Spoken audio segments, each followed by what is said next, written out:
Bonjour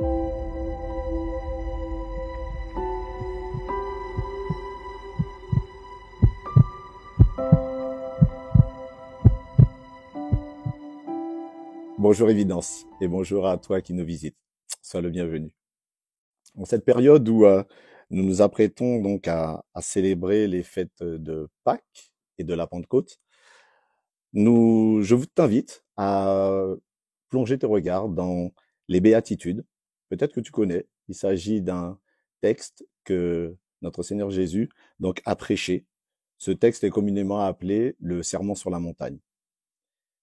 Et je t'invite à m'accompagner dans le livre de Matthieu, au chapitre 5 et le verset 5, qui dit ceci.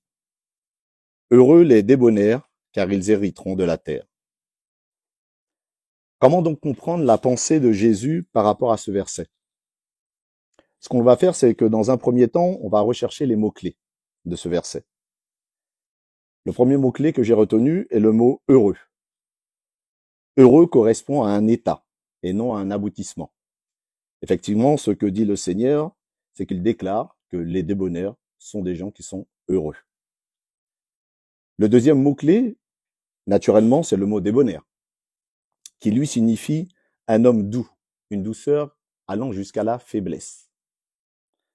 Le troisième mot est le mot héritage. L'héritage implique la notion d'héritier, mais également de mort. Et c'est vrai que lorsque l'on parle d'héritier, il y a la notion de filiation, de fils et de fille. Et le cinquième mot est le mot terre. La terre comme étant la promesse, Canaan, puisque le Seigneur s'adressait en particulier à la foule qui était devant lui, qui étaient donc les descendants de la promesse faite à Abraham et à ses descendants.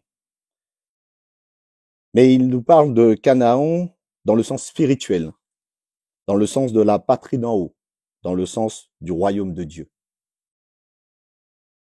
Nous pouvons donc paraphraser en disant « Heureux les hommes doux, car ils hériteront du royaume de Dieu. » Amen.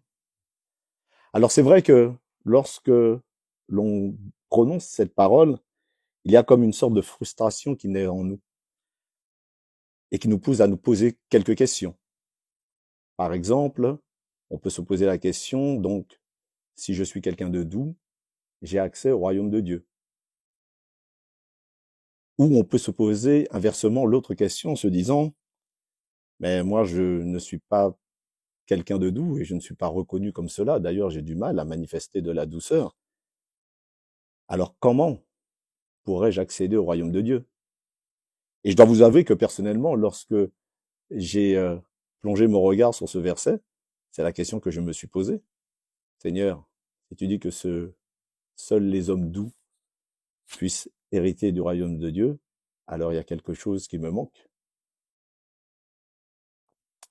Aujourd'hui, nous vivons dans un monde où faire preuve de douceur est synonyme de faiblesse, aussi bien pour les hommes que pour les femmes d'ailleurs. D'ailleurs, concernant les femmes, nous avons fêté dernièrement la journée de la femme et ce qu'il en sort quand même aujourd'hui, c'est que celle-ci doit se montrer forte, indépendante, à l'égal de l'homme. Autrement dit, elle doit faire preuve d'une certaine dureté quelque part. Et concernant l'homme, quant à lui, s'il fait preuve d'une trop grande douceur, il sera très vite catalogué comme quelqu'un de faible. Oui, la dureté s'oppose à la douceur. Alors comment comprendre ce que le Seigneur est en train de nous dire? Voici que nous sommes plongés dans des interrogations. Et finalement, on remet même en cause sa condition, sa foi, surtout lorsque l'on est dans l'interrogation de se dire, mais il n'y a aucune douceur en moi, et donc mon salut est remis en question. Je vous invite à regarder le livre des Hébreux, au chapitre 3, les versets 7 et 8, et il dit ceci. C'est pourquoi, selon ce qui est dit, le Saint-Esprit, aujourd'hui, si tu entends sa voix, n'endurcis pas ton cœur. Alors on comprend que Jésus ne nous parle pas d'une douceur dans nos attitudes finalement, mais il nous parle plus précisément d'une douceur de cœur, une disposition de cœur, allant jusqu'à une faiblesse de cœur, qui nous permet de nous abandonner totalement et d'accepter sa parole, de laisser sa parole nous transformer, en allant jusqu'à adoucir nos attitudes pour le coup.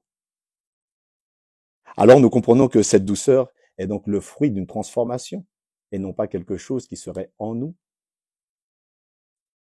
Jésus dira en Jean 3,3, en vérité, je te le dis, en s'adressant à Nicodème, un docteur de la loi, si un homme ne naît de nouveau, il ne peut voir le royaume de Dieu.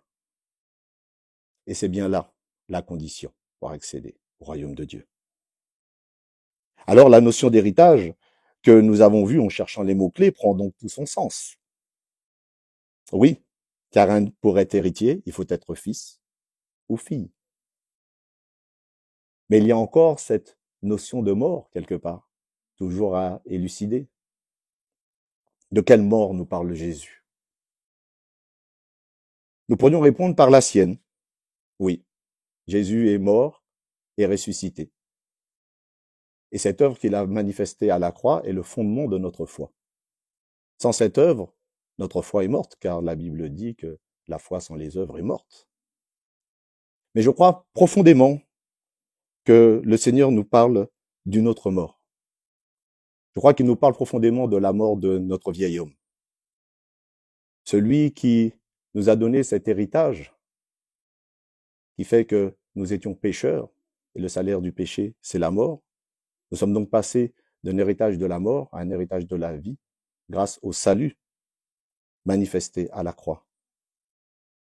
Oui, nous étions donc morts à nous-mêmes et incapables de manifester cette douceur dont le Seigneur nous parle. C'est cette parole, plus l'action du Saint-Esprit, qui manifeste cette transformation en chacun de nous. Et ce faisant, de ce fait de nous des enfants de Dieu, donc les héritiers. Nous avons donc défini à peu près tout ce que les mots-clés voulaient nous expliquer.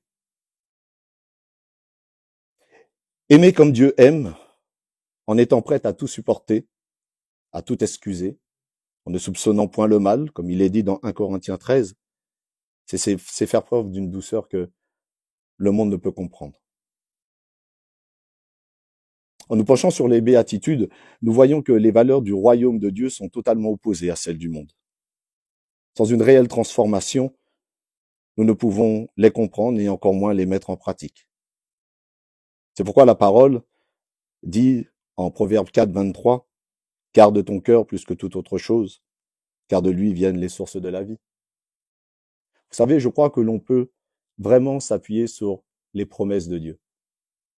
Vous avez certainement entendu l'allocution de notre frère Roger et qui nous a expliqué que les béatitudes étaient basées sur des promesses.